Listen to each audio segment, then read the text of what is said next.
Hi everyone, welcome back to my another new video. In today's video, I'm going to show you how to give permission in Asana. This will help you manage who can view, edit, and manage your project and tasks. So let's get started. Asana allow you to control access to your project and tasks through permission setting. This ensures that the right people have the right level of access. I'll walk you through how to set and manage this permission. Firstly, you need to go one of your project.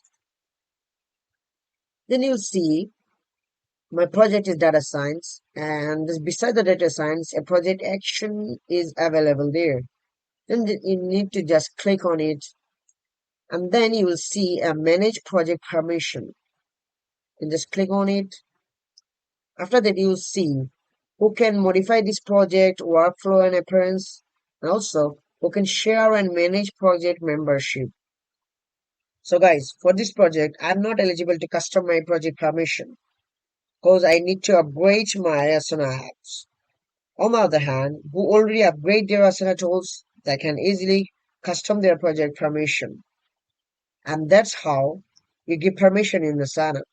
By managing permission effectively, you can ensure that your project runs smoothly and securely. So guys, if you found this video helpful, please give it a thumbs up and don't forget to subscribe to our channel. Thanks everyone. Thanks a lot.